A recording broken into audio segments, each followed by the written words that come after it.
Assalamualaikum warahmatullahi wabarakatuh.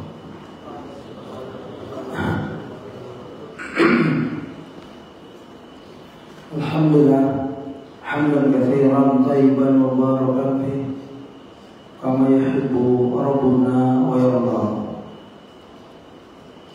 Alhamdulillah, alhamdulillazi khalaqas samawati wal ardh wa ja'ala adh-dhulumati wan nur wa alladhina kafaru bi rabbihim ya'dilun.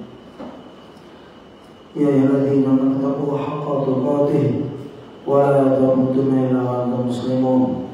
Allahumma shalli wa sallim ala nabiyyina Muhammad. Amma ba'd. Anak-anakku sekalian, semoga Allah memberkahi kita di pagi ini. Dan para ustaz sekalian yang saya muliakan, insyaallah kita lanjutkan kajian kita Sirah Nabawiyah yang ke-70-an, 76 atau 77, di mana kita sudah sampai di halaman 225 jilid 1, di mana hikmah ke-8 tabiat luhur yang dimiliki oleh bangsa Arab. Ini masih menjelaskan tentang kenapa Allah memilih bangsa Arab, ya, Jazirah Arab, tempat di mana risalah terakhir, nabi terakhir, kitab terakhir, tapi untuk seluruh dunia, bahkan untuk jin dan manusia. Begitu. Di antara sifat kebaikan yang dimiliki oleh bangsa Arab, ya, hikmah ke-8 kita sudah bahas di video-video sebelumnya kemarin di Masjid Al-Bayan, di Masjid Baitur Rahman Ciputat tentang kejujuran, kemarin tentang kedermawanan, ya, tabiat luhur yang dimiliki oleh bangsa Arab. Sekarang, ya, kita masuk pada yang ketiga, itu keberanian. Jika orang mempunyai 3 watak ini atau sifat ini, sudah mulia dia, siapapun dia, warna apapun kulitnya, ya, kecil atau besar. Kalau itu jujur, dermawan dan berani, ya, itu semua sifat yang universal. Ditambah lagi izzah yang keempat, dan kita nggak bahas hari ini. Terus kelima, sabar dan kekuatan mental yang tinggi. Ini sifat yang agung yang harus ada pada seorang talibul ilmi, yaitu jujur, dermawan, dan keberanian. Silakan merujuk ke video-video sebelumnya untuk kejujuran dan kedermawanan. Allah memilih bangsa Arab karena ada keberanian pada bangsa ini. Baik, saya bacakan. Bangsa Arab merupakan bangsa yang menganggap kematian dalam rangka, ya, dalam membela pendapatnya, kaumnya, sahabatnya, atau bahkan tetangganya sebagai suatu kehormatan yang sangat tinggi. Ya. 2 komponen penting dalam persebaran Islam adalah jihad raga dan harta. Jihad raga, ya, sekarang ini yang kita akan bahas. Kalau jihad harta, ya, kalau kemarin itu, yaitu kedermawanan, di mana dermawan itu universal. Rasulullah mencontohkan, Rasulullah tidak takut memberi Safwan, seorang yang ayahnya mati dalam perang, dia dendam sekali, dendam sekali pada Rasulullah. Rasulullah tahu Anaknya wafat, meninggal, gugur. Ya, benci sekali Rasulullah, tapi Rasulullah yang dermawan. Dikasih 100 onta. Ya, kalau 1 onta harganya 50 juta ya kali saja. Lalu dikasih lagi 200 onta. Itulah sifat Rasulullah dalam berdakwah, dermawan.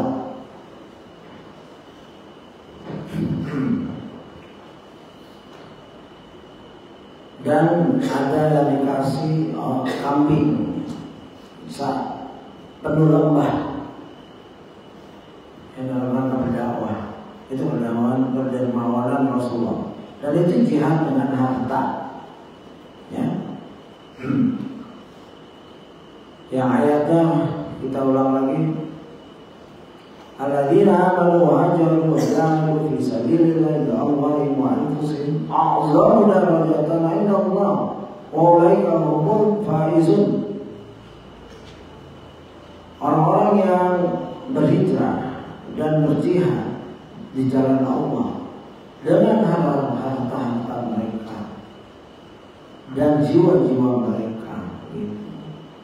Pertama didahulukan harta. Ya. Adalah lebih tinggi derajatnya di sisi Allah. Dan itulah orang-orang yang mendapat kemenangan. Ya, faizun kemenangan. Walaupun gugur, yang kita akan ceritakan nanti tentang beberapa yang gugur. Ya. Gitu. Banyak sekali kisah tentang berjihad dengan harta. Sekarang keberanian. Keberanian lebih cenderung pada berjihad dengan jiwa raga. Ya. Jiwa raga. Nomor 226. Lihatlah bagaimana Khalid bin Walid yang selalu berdiri di barisan paling depan, ya, pasukan. Tidak seperti jenderal kafir yang biasanya malah berlindung di balik pasukannya. Lihatlah Bara bin Malik radhiyallahu anhu yang melemparkan dirinya ke dalam benteng pertahanan, ya, benteng pertahanan musuh yang dijaga oleh sekitar 40.000 pasukan demi membukakan gerbang tersebut untuk para tentara Islam. Bagaimana mungkin pengorbanan semacam ini dapat muncul dari seorang yang pengecut? Jadi ada kisah di mana dalam suatu perangan Bara menawarkan diri, lemparkan aku karena itu ditutup. Ya, ada kalau bahasa ininya apa? Pertahanan, benteng, susah ditembus. Maka dia menawarkan diri, lempar nanti aku buka pintu. Ya begitu dilempar, dia serang, dia buka pintu, pasukan Islam masuk. Boleh dalam bab ini menawarkan diri, memang jika dia memang punya keberanian dan kemampuan. Ya. Sini saya banyak menukilkan, ambil dari tulisan-tulisan asatidz kita yang semoga bermanfaat. Ya.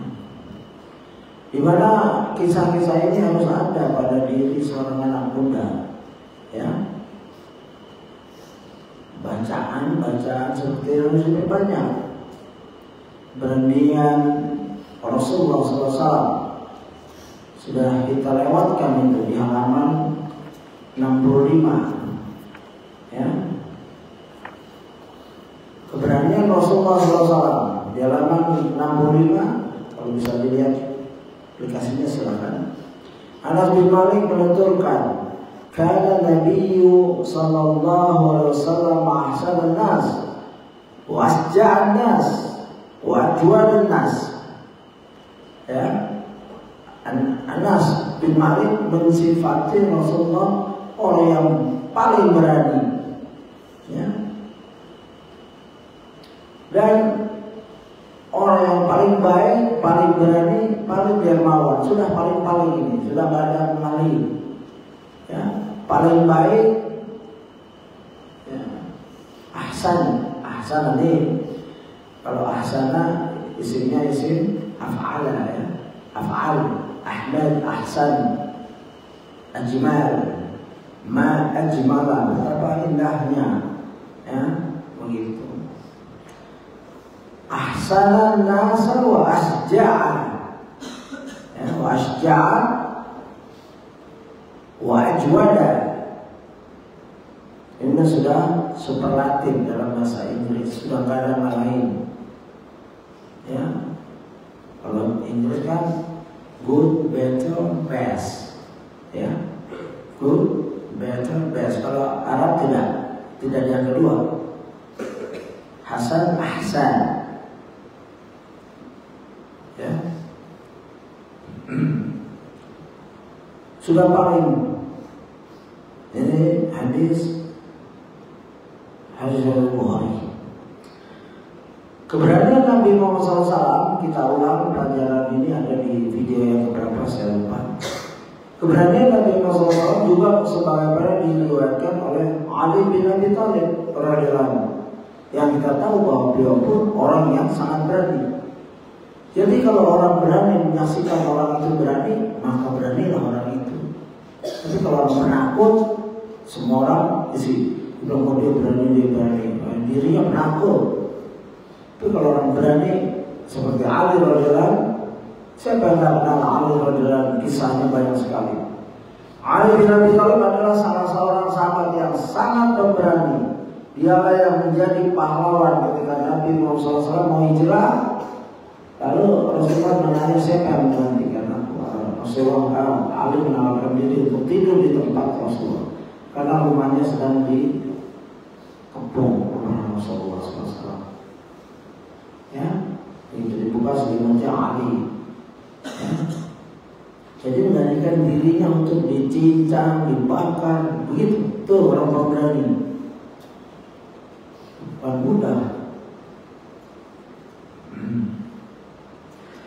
Beliau radhiyallahu menyatakan Rasulullah itu pemberani. Ya. Namun ketika berbicara tentang Nabi Muhammad SAW, dia berkata, kunna idza marra al-bas wa laqiya al-qaum ya, taqaida bi Rasulillah sallallahu alaihi wasallam, fama yakunu minna ahadun adna min al-qaum min. Ya, Ali menggambarkan karena sering berperang dengan Rasulullah, maka ada pengalaman-pengalaman yang dia ungkapkan, pengalaman pribadi. Jika peperangan sedang memanas, lalu kaum yang satu telah bertemu dengan musuhnya, yaitu dua pasukan itu, ya, maka kami berlindung di balik tubuh Rasulullah SAW, sehingga tidak ada seorang pun yang lebih dekat dengan musuh daripada Rasulullah SAW. Hadis riwayat Ahmad Al-Arnaud menyatakan di dalam takribnya bahwa sanad hadis ini sahih. Itu gambarannya. Sahabat kalau jihad, di jihad dulu bukan perang sekarang ya, pejet meledak ke sana, pejet lagi meledak ke sana, bukan. Ada begini, face to face, ya, impact itu beradu langsung seperti adu domba. Kelihatan itu yang penakut itu kelihatan, yang munafik kelihatan, ya. Dan Ali menyatakan kami berlindung di balik tubuh Rasulullah. Coba bayangkan, ini saat Rasulullah benar-benar pemimpin yang sempurna, ya. Karena kalau melihat musuh sudah pakai tombak, mereka kan coret-coret, ya, kayak seperti sekarang. Kalau sudah masuk hutan, ya, coret-coret. Mereka pakai itu. Ya mungkin lebih seram lagi dulu. Ya suara menunjukkan kegagahan. Mereka pakai perhiasan yang mereka punya, emas, golok, dan lain-lain. Ya, kalau panah habis, pakai tombak habis, pakai perisai, pisau. Kalau Murad, pahlawan Utsman Empire, Utsmani itu punya pedang. gede tinggi. Ya, saya diceritakan sama Ikhwan salah Turki, Australia, orang Turki banyak sana. Kudanya itu susah diangkat, berat sekali. Kudanya sering mati karena beratnya. Ya, begitu. Lihatlah bagaimana perkataan seorang yang dikenal dengan keberaniannya, bahwasanya Nabi Muhammad SAW adalah orang yang paling di depan tatkala perang sudah sangat memanas. Ya begitu. Kita nggak baca ini seluruhnya karena sudah dibaca ini. Begitu.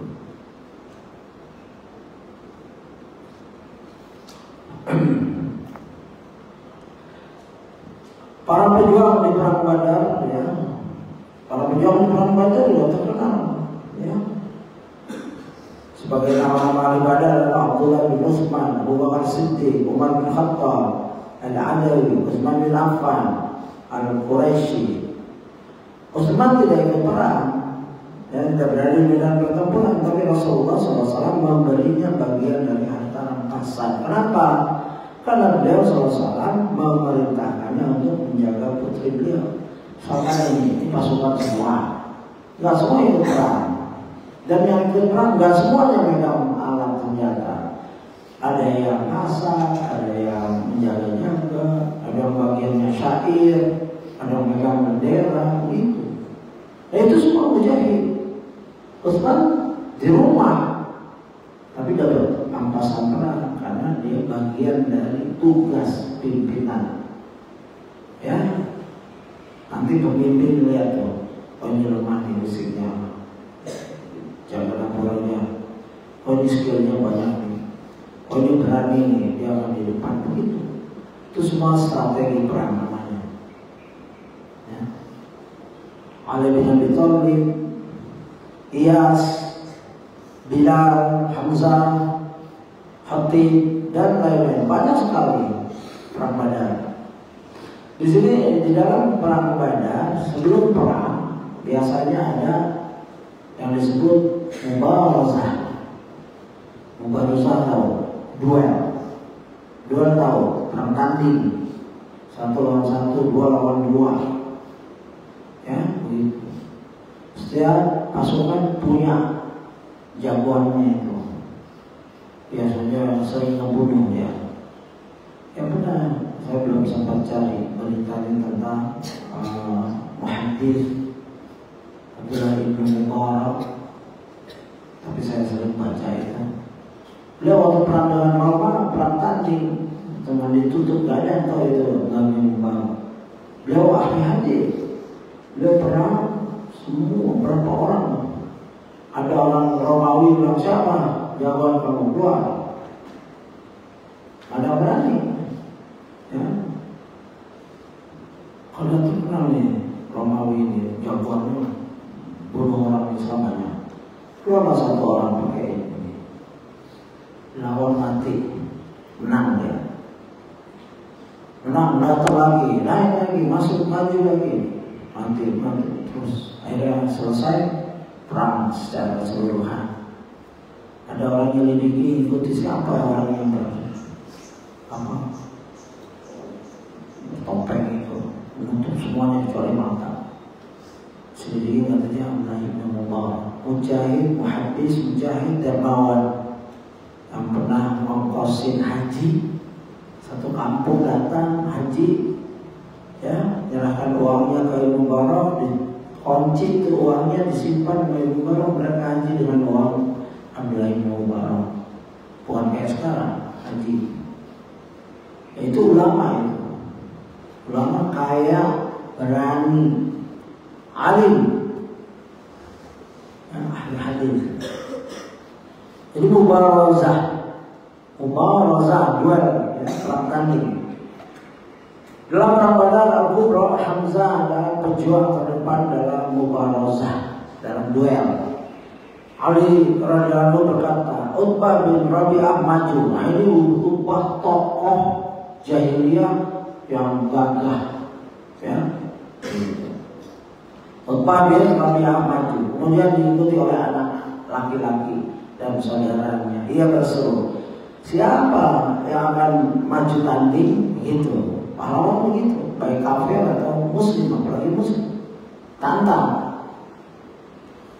Oleh sebab itu prajurit ada yang sama sampai zaman sekarang pun, ya ceritanya di Afghan, di mana-mana. Dulu perang dunia kedua, perang dunia ke-1, kedua, kalau peluru sudah habis, ya mereka pasang bayonet, ya pakai bayonet. Kalau bayonet sudah patah, berarti itu perang. Sekarang juga gitu. Makanya harus ada, ya seorang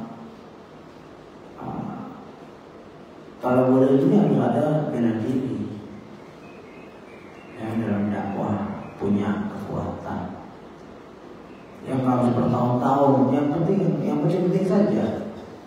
Self defense, kita kemarin bagaimana kalau ditusuk, bagaimana kalau dipukul, ya harus ada ya. Nggak harus sampai dan 8 dan 10 habis waktu buat persiapan aja. Karena ada orang bertahun-tahun belajar. Ya begitu Utbah bin Rabi'ah maju, ya lalu orang Ansar pun, ya beberapa pemuda Ansar pun meladeninya. Lihat tuh, mereka nggak mau disuruh Rasul, langsung pemuda Ansar menghadang. Ya lalu Utbah, siapa kamu?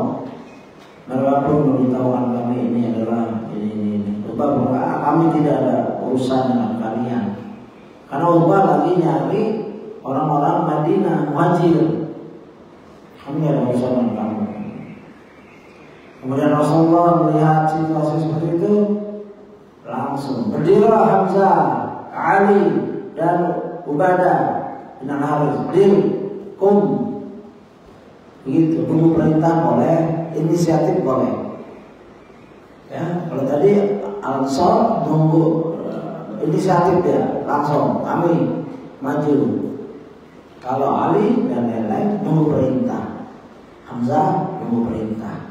Jadi pimpinan berhak dalam perang itu harus taat pada pimpinan. Karena di perang Uhud sudah menang, Rasulullah bilang bertahan, para pemanah bertahan. Melihat harta pampasan sudah banyak, mereka tidak taat pada perintah Rasulullah, sehingga Khalid bin Walid menopor itu ambil jalan, ya hampir Rasulullah terbunuh. Ya begitu. Itu pentingnya pimpinan taat, dengar dan taat. Ya. Pada perang itu Hamzah, ya, Ali radhiyallahu, ya, sempat mengalahkan, ya. Jadi Ali melawan Syaibah, kemudian Hamzah mendatangi Utbah, ya, dan Ubadah mendatangi Walid, tapi Ubadah kalah kalau nggak salah. Sehingga Hamzah dan Ali membunuh Al-Walid, begitu. Singkat cerita seperti itu. Jadi dan kedua kelompok peperangan ini digambarkan oleh Al-Quran. Hadani khasmani tasamu fi rabbihim. Inilah dua golongan, yaitu golongan mukmin dan golongan kafir yang bertengkar. Mereka saling bertengkar mengenai Rabb mereka. Ya, surat Al-Hajj, surat 22 ayat 19.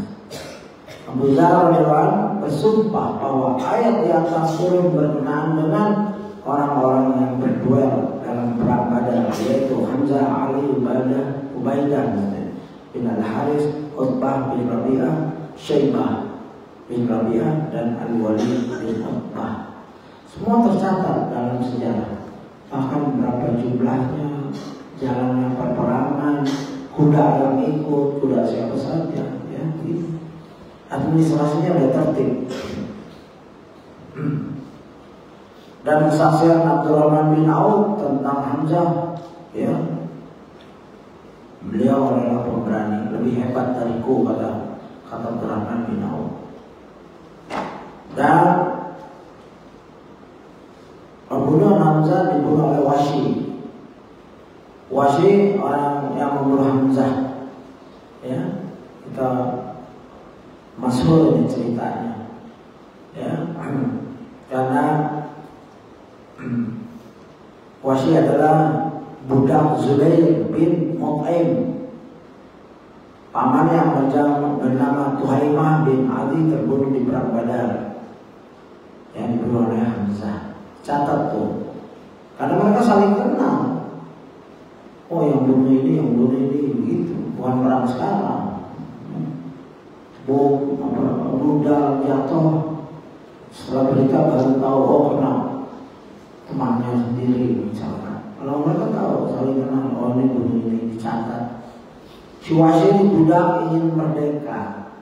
Ya, majikanku yaitu Jubair berkata, jika engkau berhasil membunuh Hamzah, ya, maka engkau akan bebas. Ini hadiah. Ya, seorang budak cita-cita pertama merdeka, baru punya rumah, baru punya ini. Merdeka aja dulu, karena nggak enak diperbudak. Ya, tidur diatur, makan diatur, pakaian diatur. Apalagi budak-budak pemimpinnya yang pemiliknya zalim. Ya, makanya konsep perbudakan, pengabdian itu seorang budak paham banget. Bilal begitu paham tauhid, Rabb itu satu, Allah itu tuannya, yang lain-lain tuan bohongan. Allah disiksa kayak apa aja, dia tahu banget kalau manusia dijadikan tuan, yang satu nyuruh ini, yang satu nyuruh ini. Kadang-kadang dua-duanya tuan ini nyuruh barengan, pecah kepalanya. Maka dia tahu, begitu dia tahu ya, tauhid masuk ke dalam dadanya, keimanan, dia cuma disiksa kayak apapun, ya, dia sudah tidak mau diperbudak oleh manusia. Itu gambaran tauhid. Andainya kita kayak gitu, jangan mau diperbudak. Ta'isa Abdul Dinar, ya, celaka hamba yang menghambakan dirinya pada dinar, dirham, pakaian, fashion. Ada orang koleksi sepatu sampai rumah ini, sepatu sampai sebanyak, fashion, baju, mobil. Ini diperbudak. Ada yang koleksi mobil-mobilan, orang sudah tua 70 tahun masih koleksi Hot Wheels. Cari di mana-mana. Untuk apa? Ya. Dia akan diperbudak dengan apa yang dia koleksi. Na'udillah. Dan Wahsy itu ahli tombak, ya, sehingga dia melihat Hamzah dan memang Hamzah berani. Ini kan kesaksian Wahsy. Wahsy bukan orang penakut. Ya, aku melihat dia dengan pedang yang nggak ada, ya, yang dia tebas meleset ya, bahkan sekali tebas kepala melinding. Itu pamannya Nabi. Demi Allah, sungguhnya aku telah bersiap. Wahsy ini siap tanding dengan Hamzah, ya, bukan main-main. Begitu Pak. Tapi baru dia mau menghadapi Hamzah, ada satu orang yang yaitu As-Sibah bin Abdul Uzza. Lihat namanya, As-Sibah bin Abdul Uzza Al-Khuzai. Kalau Al-Khuzai, ya.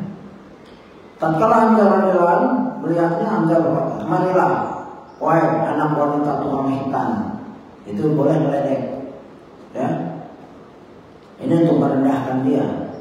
"Marilah, wahai anak wanita tukang hitam." Apa wanita tukang hitam, ya? Dulu apa itu? Ya adalah. Kemudian dipegang oleh Hamzah, ya. Aku tidak melihat sesuatu yang lebih cepat dari jatuhnya kepalanya. Ini kesaksian Wahsy langsung di live. Ya, kalau ada sekarang ini pakai apa? Pakai HP itu. Yang dulu nggak ada. Cerita lebih kuat. cerita yang asli itu lebih kuat image-nya ke kepala kita. Kalau gambar kadang-kadang hilang, ya, begitu.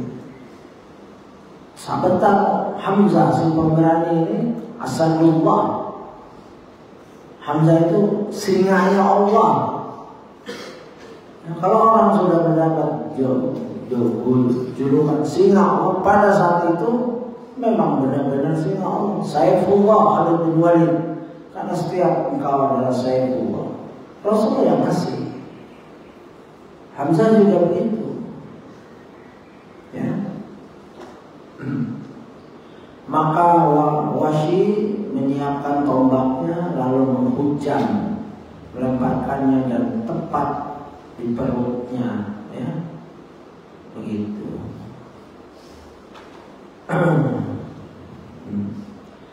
Wahsy berhasil membunuh. Singkat cerita, ya, setelah Islam dan Fatul Mekah, Wahsy kabur. Wahsy tahu dia akan jadi DPO, ya, daftar pencarian orang. Dia kabur ke Yaman, ke beberapa negeri lah. Tapi dia dengar Rasulullah memaafkan bagi yang mau masuk Islam. Akhirnya dia balik beranikan diri masuk Islam. Lalu jumpa Rasulullah, ditanya, "Engkau Wahsy?" "Ya." "Engkau yang membunuh Hamzah?" "Ya." "Ceritakan padaku." Ceritakan, "Aku begini, ya, seperti tadi." Lalu Rasulullah sedih sekali, sedih. Tapi udah Islam, kalau belum Islam dibunuh Rasulullah. Ya begitu. Inilah seorang Rasul.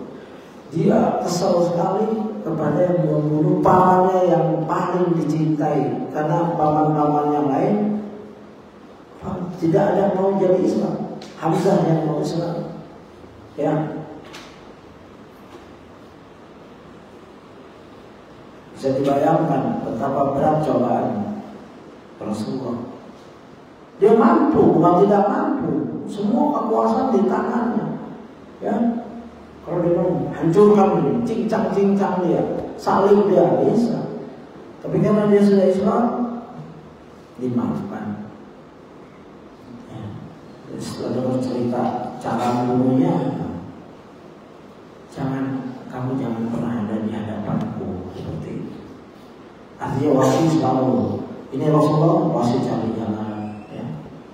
Karena kalau dia melihat Wahsy, Rasulullah SAW melihat Wahsy lagi, dia akan sedih lagi. Makanya Wahsy tidak berani, sampai dia tidak pernah berani mendekat Rasulullah, dilihat Rasulullah, ya, begitu. Tapi Rasulullah, ya itu, kalau kita pernah berbuat buruk, cari perbuatan baik.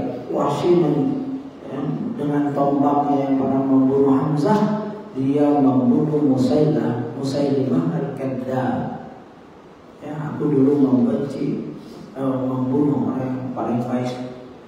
Ya, sekarang lagi tobat dan membunuh orang yang paling buruk, yaitu Musailimah al-Kadzdzab. Ya, gitu. Kalau keberadaan Ali bin Abi Thalib sudah jelas, keberadaan Hamzah, keberadaan Umar. Baru masuk Islam saja Umar saking beraninya, aku Umar, ya, sudah masuk Islam, mana yang bisa nyebarin beritaku? Ini saling kasih tahu aku sudah Islam. Langsung dia hubungin, sehingga dia dihubungi dan pakaian bersolek, berantem di dekat Ka'bah. Itu si pemberani Umar adalah begitu, ya. Ada juga salah satu, kalau nggak salah Ibnu Mas'ud apa, dia masuk Islam, baca Quran, dia senang, dia baca Quran di depan masyarakat jahiliyah, dikebukin, ya, gitu. Abu Bakar pernah membela Rasulullah, dikebukin sampai hancur, ya, gitu. Kalau Mu'adz bin Jabal, ya, ini mungkin jarang untuk dengar. Mu'adz bin Amr, Mu'adz bin Amr adalah di antara kisah-kisah para pemberani yang disebutkan dalam buku sejarah ialah kejadian yang ada dalam peperangan Badar. Kisahnya Mu'adz bin Amr adalah di saat perang berkecamuk, dia berkata, "Aku mempunyai target pada perang Badar untuk membunuh Abu Jahal." maka manakala pulang datang aku pun menyerangnya. Aku layangkan satu pukulan yang mengenai sekitar kakinya pada pertengahan betisnya. Lalu anaknya Ikrimah bin menyabet pundakku. Jadi Abu Jahal diincar semua tokoh dalam peperangan, karena perang dulu seperti itu, pemimpin gabung ya, yang mengincar, yang mau dapat ghanimah cari yang kaya. Tapi biasanya yang kaya itu jago, nggak mungkin dia pakai emas, pakai ini terus cemen, nggak mungkin. Di belakang dia yang maju-maju itu yang jago-jago ya. Jadi si Muaz ya, bin Amr mengincar Abu Jahal, pasti Abu Jahal ghanimahnya banyak, tapi perang bukan karena itu ya. Mereka sudah diajarkan ikhlas karena Allah ya. Sahabat kakinya, tapi anaknya Ikrimah belum masuk Islam. Ingat, Ikrimah masih belum masuk Islam. Ikrimah bin Abu Jahal masih jahil ya, menyabet lengan ya, terlepas lengannya ya, bayangkan terlepas tapi masih nempel karena ada kulitnya, sehingga perang dengan tangan yang keper-keper gini ya, sungguh ya, terlepas dan menempel pada kulit sampingku. Namun peperangan menjauhkan posisiku darinya. Padahal dia masih tetap mau bunuh Abu Jahal, tapi situasi nggak memungkinkan. Tapi dia masih, tangannya itu tulangnya lepas, masih nyangkut di kulit ya. Maka tatkala ia semakin membuatku tersiksa. Coba Anda bisa bayangkan, tangan ditebas, ngeplek-ngeplek ini, terus perang terus ya, makin lama makin tersiksa dia, makin sakit. Maka aku menginjakkan kakiku ke atasnya, kemudian lama aku melakukan hal itu hingga akhirnya berhasil membuangnya. Jadi ini pedang gak boleh dilepas, diinjak kakinya itu yang ngeplek-ngeplek, ditarik pelan-pelan gitu ya, sakit kan ini gambarannya seperti itu. Diinjak kakinya, ditarik pelan-pelan ya. Kemudian aku lama-lama ini nggak akhirnya berhasil membuangnya, tangannya dibuang, dia lanjutin perang. Imam Az-Zahabi mengomentari kisah ini dengan mengatakan, ini demi Allah, inilah yang dinamakan pemberani sejati. Bukan seperti orang hanya tergores anak panah lalu nyalinya mencium dan menyembelih ketegarannya.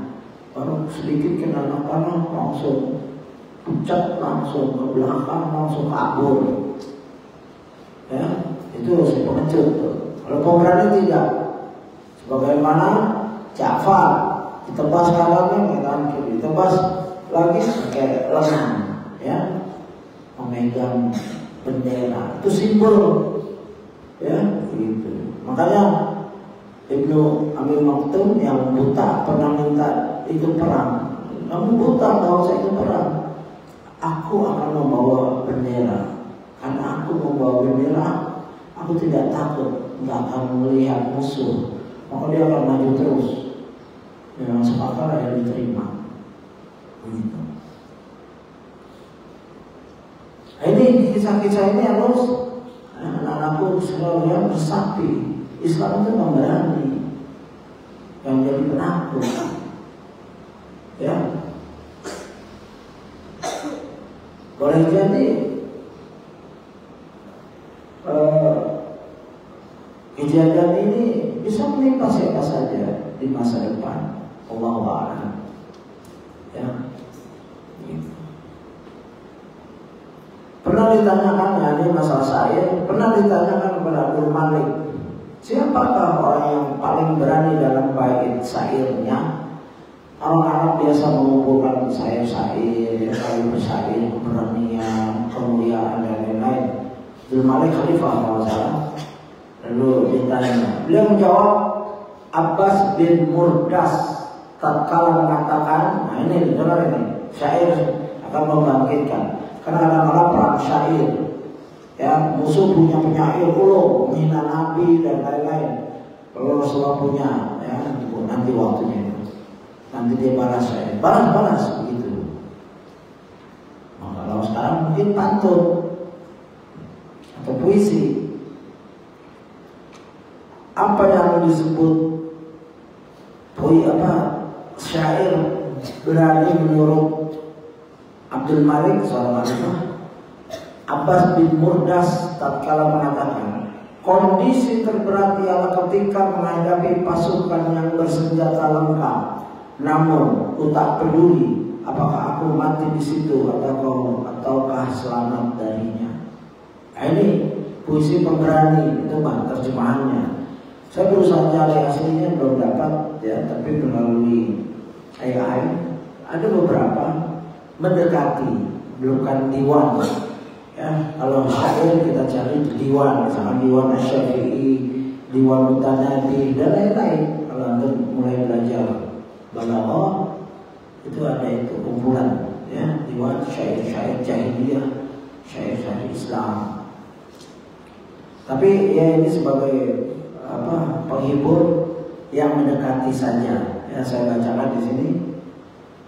Ya, asyuddu ala katibatin la ubali. Aku menerjang barisan ya, pasukan tanpa peduli. Nah, ini sifat pemberani itu begitu. Gak mikir maju jangan. Oh, boleh yang mati dia masih berpikir seperti itu. Keberanian itu nggak dipikirin. Kalau orang berani baik, ya nggak mikir enggak. Dia akhlak tuh nggak dipikir lagi, sudah biasa dia. Orang jatuh langsung dia bergerak, nolong. Ada kerja bakti langsung dia ambil ini ambil itu, nggak pakai disuruh.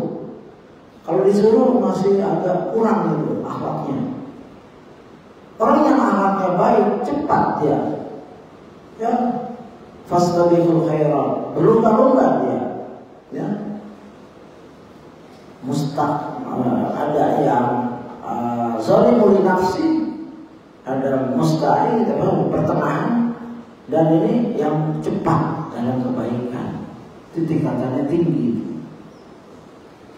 Pemberani gitu, aku menerjang barisan, ya. Asudu ala katibati la ubali.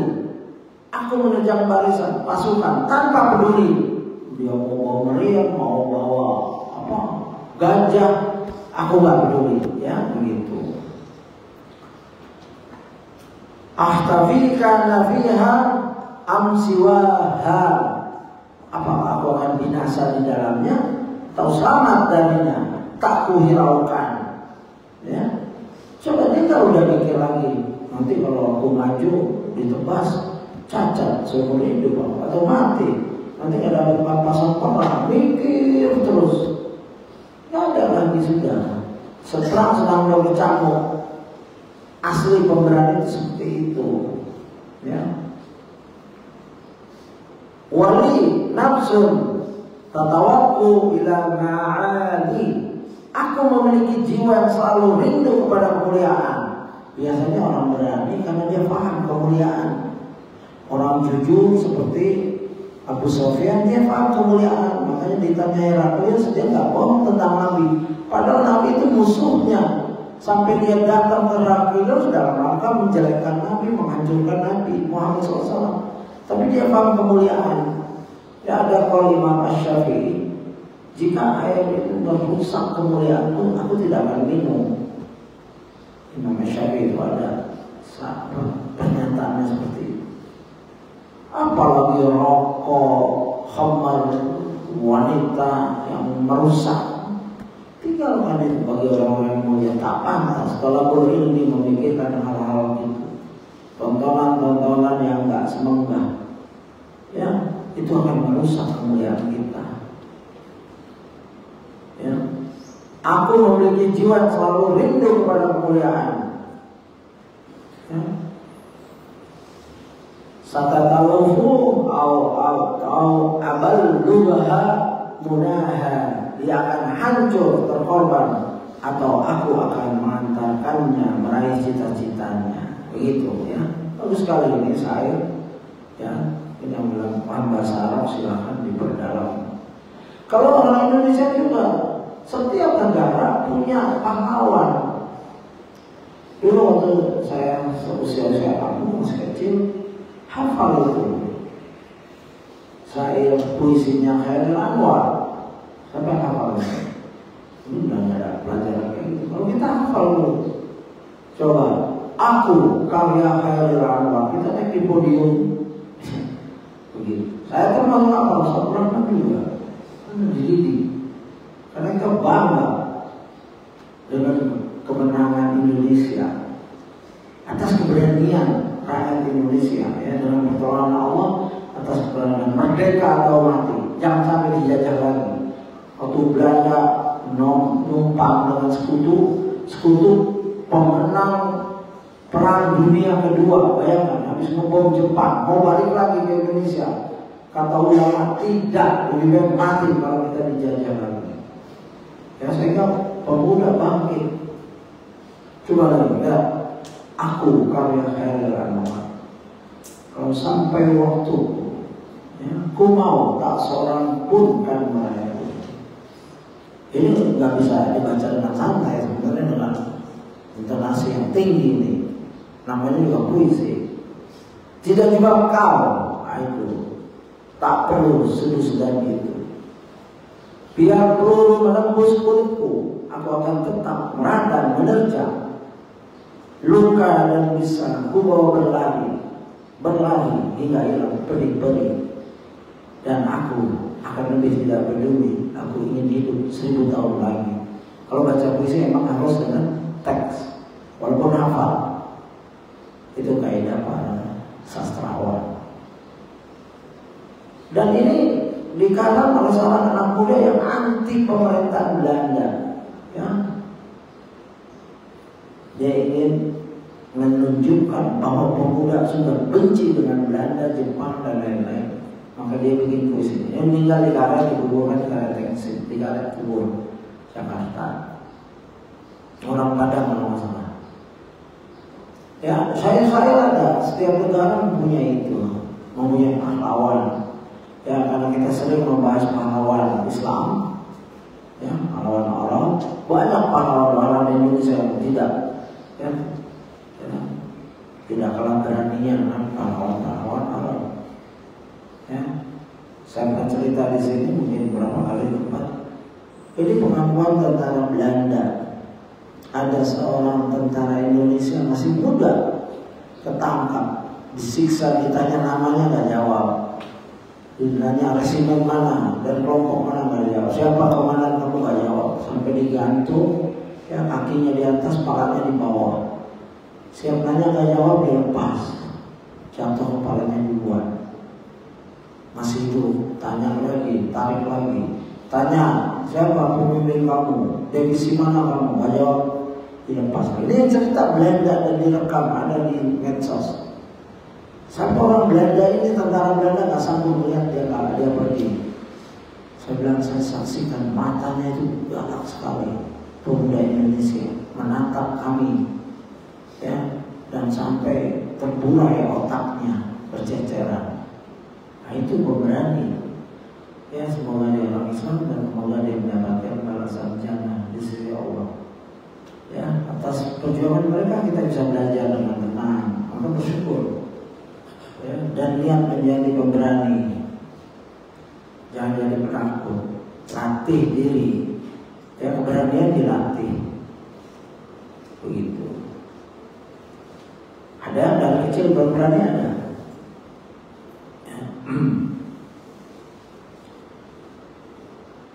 Dan hendaklah seorang itu melatih dirinya untuk tidak takut atau berdoa kepada Allah. Sebagaimana Rasulullah SAW bersabda, qala Rasulullah SAW, Allahumma inni a'udzubika minal hammi wal hazani wal ajzi wal kasal wal bukhli wal jubn wa dala'id dain wa ghalabatir rijal. Akhrajal Bukhari Muslim. Ya Allah, sesungguhnya aku berlindung padamu dari gundah hati dan kesedihan, dari rasa lemah dan malas, dari rasa kikir dan penakut, dari lilitan hutang dan pemasaran orang lain. Doa ini dicatat, ya, kalau nggak hafal dibaca, kalau bisa dihafal. Ya, begitu. Allahumma inni a'udzubika minal hammi wal hazan wal ajzi wal kasal wal bukhli wal juban. Juban itu penakut, juban. Ya. Al-Qadiyah menyatakan itulah bentuk perlindungannya Nabi Muhammad SAW. Beliau berlindung dari sifat pengecut dan kikir disebabkan dalam keadaan dua sifat. Ya, dalam dua sifat tersebut terkadang beberapa keburukan seperti ya. Jadi dua sifat ini kita berlindung karena dua sifat ini akan banyak melahirkan sifat-sifat lain yang buruk. Ya, pengecut dan kikir akan mengakibatkan keburukan lain seperti ya, tidak bisa sempurna dalam melaksanakan kewajiban dan menunaikan hak-haknya Allah SWT, tidak membenci ahli maksiat, serta enggan merubah kemungkaran dan menunaikan hak-hak harta, yang mana dengan keberanian yang seimbang bisa mengantarkan pada mengerjakan hak, menolong orang yang terzalimi, dan dengan kelapangan jiwa akan mudah untuk menunaikan haknya harta. Ya, begitu. Tanggap untuk mengeluarkan dan menolong orang miskin serta membantu orang yang dilanda kesulitan. Ini Qadiyah menjelaskan hadis tadi. Kalau Qadiyah, begitu.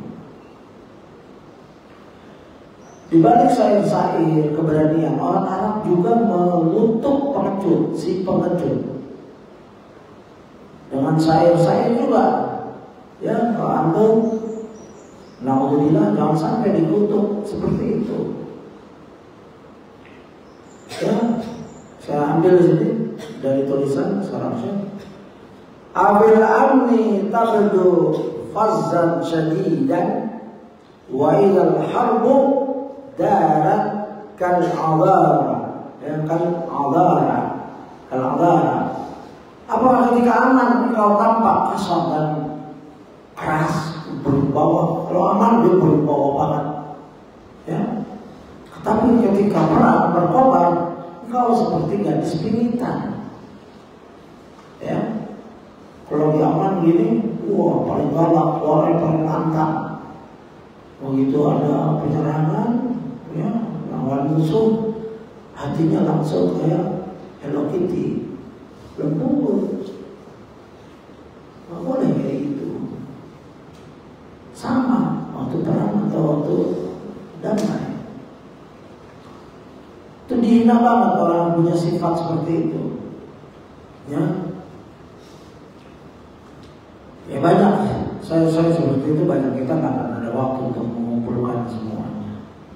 Artinya keberanian perlu dipelajari. Ya, semua orang ada rasa takut kecuali Rasulullah SAW. Bayangkan Rasulullah pernah berbaring-baring, tentu orang yang membunuhnya sudah menguluskan pedang. Rasul dia lalu orang itu nanya, siapa yang kenal Muhammad? Allah. Langsung pedang itu jatuh. Dia bilang Rasulullah, sekarang siapa yang kenal kamu? Kebetulannya langsung masuk Islam. Ya. Dan kita alhamdulillah dakwah di Australia, ya, waktu ada pertunjukan semua bangsa boleh mempersembahkan kebudayaannya. Ya, karena kata kita diundang, kita kumpul di Perth, ya, kita bagi-bagikan dakwah selebaran, ya, sebelah dakwah. Ikhwan-ikhwan kita ada yang bekas motorbike, tatoan dan lain-lain. Lalu giliran umat Islam performance, ya, nah, kita sepakati salah seorang ikhwan yang orang Arab kami kerjain azan di mimbar. Ya, kita jualan, ya, kita jualan buku, kasih gratis Quran terjemahan, menjelaskan pamflet. Ya, kita sibuk masing-masing. Begitu tugas kita, ada satu ikhwan azan langsung. Ya, tadinya ada musik-musik senyap, atau azan, bagus langsung di mata kepala orang lagi jalan-jalan, ya, tamu TV, makan, begitu azan langsung begini, kaget, takut, karena nggak pernah ada azan. Mereka mungkin seumur hidup belum pernah dengar azan, kaget belum, langsung diam, langsung senyap, ya. Nah itu azan saja itu memang setan lari, setan itu penakut. Itu azan lari dia. Orang-orang yang ada setan itu, ya orang itu penakut sebenarnya. Dia ingin hidup, jihad ya, kalau perang dia pengen hidup nih. Kita pengen mati, biar syahid. Beda. Orang pengen hidup, dia pikirin rumahnya kalau perang pulang nih. Dia ingatnya nih, kalau perang dia dapat naik pangkat, gaji naik, ghanimah, harta rampasan, pulang jumpa istri anak. Jadi pengen hidup banget. Kalau orang Islam, ya sudah jihad, meninggal. Iskariman awqat syahidan. Hidup mulia kalau hidup, alhamdulillah, atau maut syahidan. Dua kemenangan saja. Kalau mati syahid, begitu. Jadi selamat, alhamdulillah. Ya nggak selamat, alhamdulillah. Artinya terbunuh, alhamdulillah. Karena cita-cita yang tinggi adalah syahid di jalan Allah. Ya begitu. Beda dengan mereka. Makanya pahlawan Islam itu banyak, ya. Dari Aceh, dari Padang, dari Jawa, ya. Banyak tercatat sudah. Mereka sangat berani dan mereka berjasa. Kita perlu sekali-sekali membaca sejarah mereka. Ya, kalau akidah mereka ya mungkin masih awam dulu, nggak seperti kita duduk tetap belajar ngaji. Dulu masih susah. Zaman saya ya susah. Kajian salaf, buku-buku salaf susah. Ya, nggak bisa kita nilai sekarang. Mereka dapat uzur syar'i. Oh, kalau ini itu Asy'ari, nggak boleh seperti itu. Biarkan alamnya alam mereka. Kalau para muhaddits, para syarah, pensyarah kitab-kitab besar, kitab hadis kebanyakan Asy'ari, ya, bermazhab lagi, ya nggak apa-apa. Kita ambil manfaat ilmunya, nggak semua dia kita buang. Dan ada golongan yang ngaku salafi merusak. Ibnu Hajar nggak diambil, Nawawi nggak diambil, akhirnya habis ilmu. Ya, para pejuang Islam juga gitu. Mereka yang masih nggak kenal Islam, mungkin ya Allah yang tahu nanti akhir mereka. Tapi kita hormati, kita bersyukur dan berterima kasih. Salah satu kisah, kalau antum punya ayah ibu masih hidup, minta cerita tentang keberanian bapak kamu atau kakek kamu. Di antara saya pernah punya cerita di suatu ikhwan, seorang ikhwan, dia cerita kakeknya itu dibakar di tengah sawah oleh Belanda. Jadi kejar di tengah sawah dibakar sampai hitam. Ya.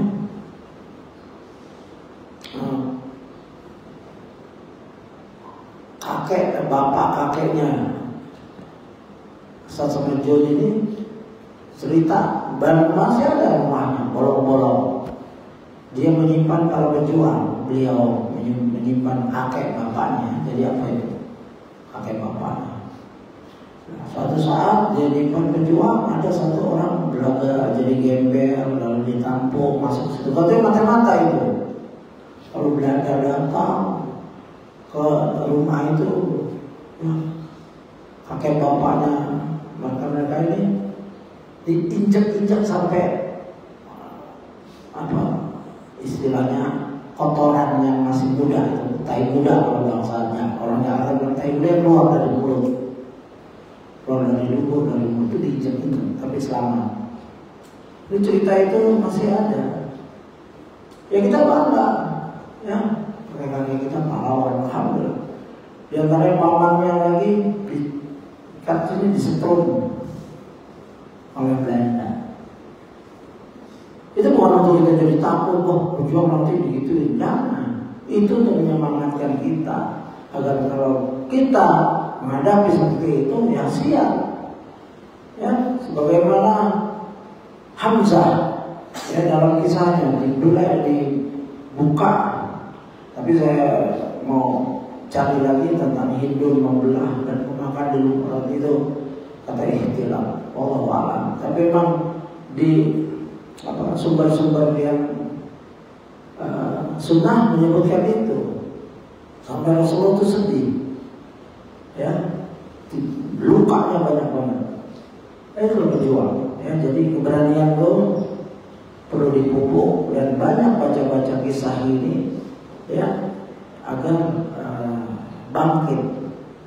Dan dalam setiap Muslim mempunyai bela diri walaupun sederhana, ya, agar bisa self defense, kita qarin, ya, begitu. Allah. Ada pertanyaan? Banyak sekali ya kisah-kisah keberanian seperti Zubair. Pernah dengar tentang Zubair? Zubair bin Awam itu tinggi besar, sampai kudanya berat dan kakinya nyengser, kakinya tuh mentok. Artinya itu sama seperti Murad pahlawan Turki Utsmani itu kalau naik kuda, kudanya mati banyak, nanti lagi. Dan dia punya godamnya masih disimpan di museum Turki, itu dianggap susah. Dia doang bisa itu. Jadi sekali hayun itu godam hancur itu tentara yang pakai tangan. Ya. Nah, Zubair bin Awam begitu. Kalau naik kuda kakinya ini. Kisah keberaniannya ya sangat heroik sekali. Beliau pernah menembus barisan yang susah ditembus dalam perang Uhud. Dia melakukan perang tanding melawan Thalha bin Abi Thalha al-Abdari, ya. Jadi kita tadi itu Mubazzar perang tanding duel dulu. Yang jagoan Muslim sama jagoan Quraisy kafir. Ya, jadi kesempatan Zubair bin Awam melawan Thalha bin Abi Thalha. Dua pihak yang berusaha itu saling mendekat untuk memulai tahapan perang yang akan berkecamuk. Ya, begitu. Ya, duel ini ya dimenangi oleh Zubair. Begitu lihat musuhnya dia langsung mendekat, lompat ke otaknya langsung menebas, jatuh. Ya begitu. Harus punya teknik juga. Ya. Zubair maju menghampirinya, dia tidak maju dengan perlahan-lahan. Ada perang perlahan-lahan gini. Zubair tahu musuhnya perlahan-lahan, dia langsung cepat menyerang. Ya, gitu. Langsung melompat seperti seekor singa. Zubair pun berada di atas onta Thalha, sudah di atas onta musuhnya. Kemudian mereka jatuh. Zubair membanting Thalha lalu membunuhnya. Nabi SAW menyaksikan perang tanding yang sangat mengagumkan ini. Seketika beliau bertakbir, Allahu Akbar. Nabi yang kagum, Nabi pemberani. Tapi melihat keberanian Zubair, ya sampai takbir. Ya, beliau memuji Zubair radhiyallahu bersabda, sesungguhnya setiap nabi itu memiliki hawari, pengikut setia.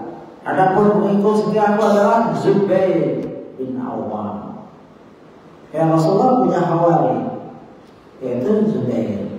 Nabi Isa punya hawariyun banyak, ada beberapa. Yang salah satunya selalu ya, man ansari ilallah ana, seorang anak muda nunjuk terus.